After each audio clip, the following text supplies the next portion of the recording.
Who works in our office, who is a World War II vet. June 6 marks the 70th anniversary of D-Day and Normandy landings, and we're fortunate to have someone at Borough Hall who took part in that historic battle. And he's been kind enough to share a few minutes with us. So may I introduce Mr. Heller.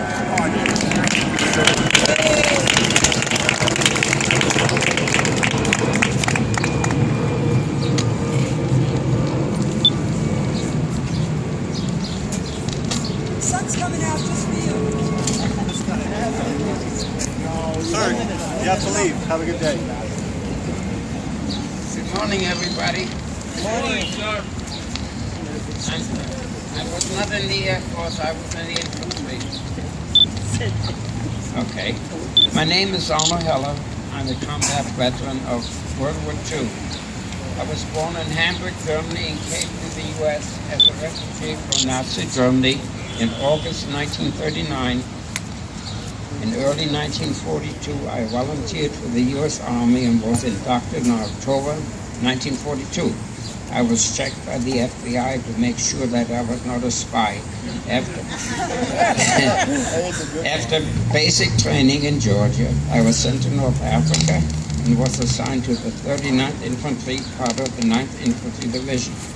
When you're 21 years old, you've never been in real combat, you don't think that anybody can harm you because you have seen too many John Wayne movies.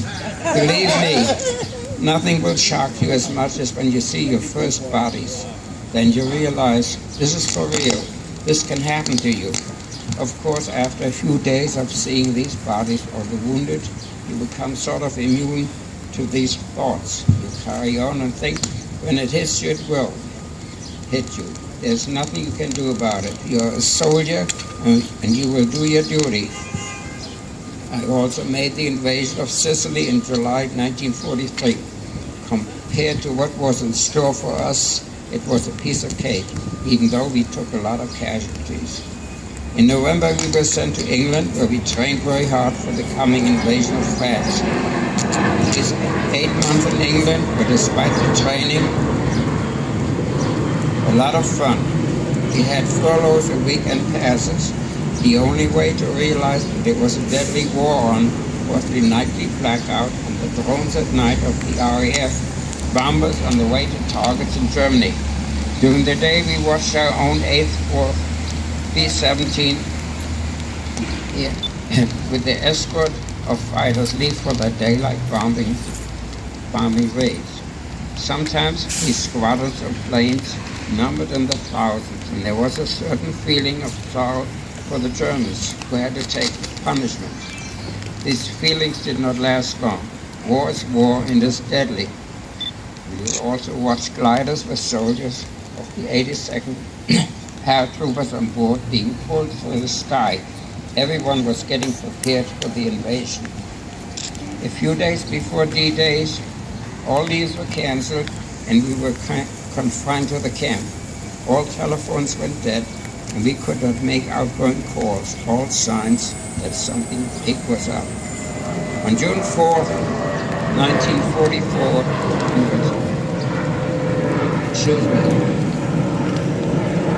we were transferred to a camp near Southampton, one of the Channel ports. At night we were not allowed to undress because we had to be ready to leave at a moment's notice. We had to listen to the PA system for our numbers since we were not identified by units. We were housed in tents with a single naked light bulb overhead. Now it is evening on June 5th. About 9 p.m., all of a sudden we hear rumbling and ground vibration in the very far distance. The light bulb overhead started to swing from side to side. The bombardment of Normandy has begun 90 miles away. There was no more laughter nor horseplay among us. Everyone was absorbed in their own thoughts. Everyone prayed to their own God for protection. At about 2 a.m. our number was called. We assembled, were loaded onto trucks for the short ride to the docks where our ship was waiting for us.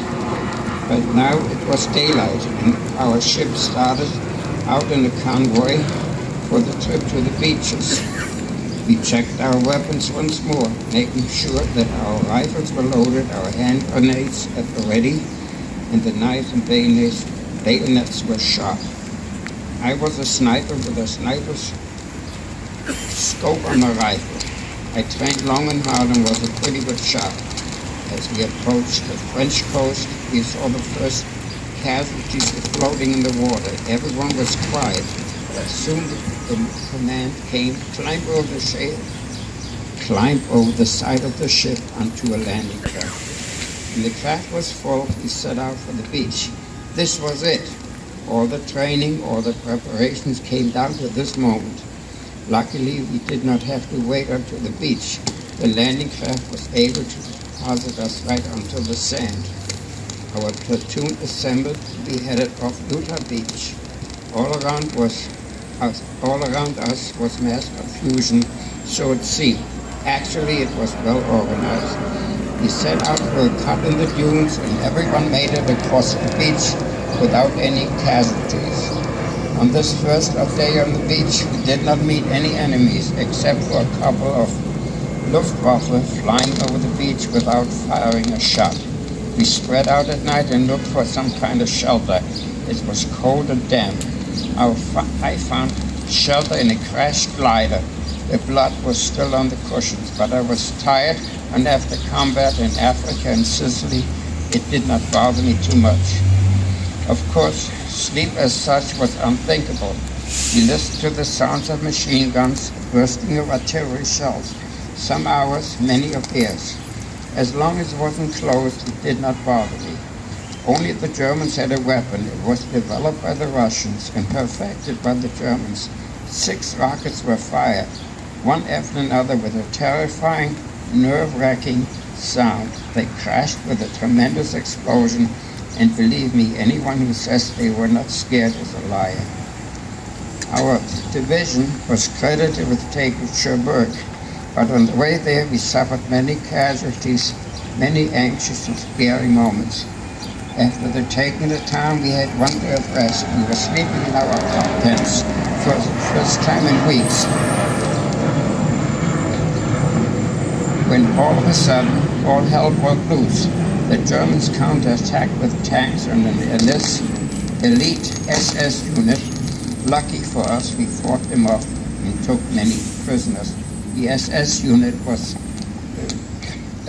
well-known, called Lehr Division, was transferred from Russia to the French, to Normandy.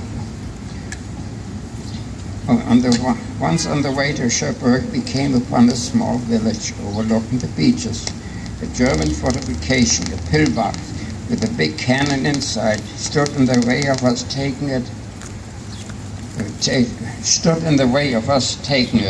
We had to call in air support, and what happened next was awesome. The planes flew low and dropped their bombs. The ground shook, and shortly thereafter, white flags went up, and the shell-shocked Germans surrendered. They were glad the war was over for them. Some, though, were defiant and still believed in a German victory. I had a chance to look into this pillbox. The view was amazing. They had command of the beaches until our planes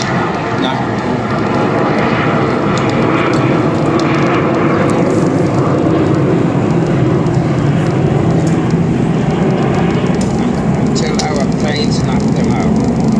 Almost all this happened 70 years ago, but these scenes we will never forget. War is not at all glamorous, even though the movies make you believe it is. It is a bloody, deadly, and for all participants, a lot of suffering affair. Having said this, I would like to close my remarks with this. The U.S.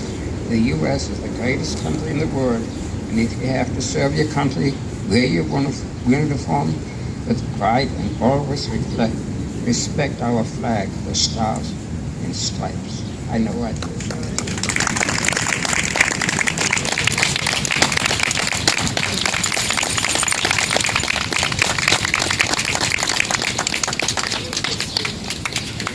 It's an amazing rendition of what happened that day, and I thank you.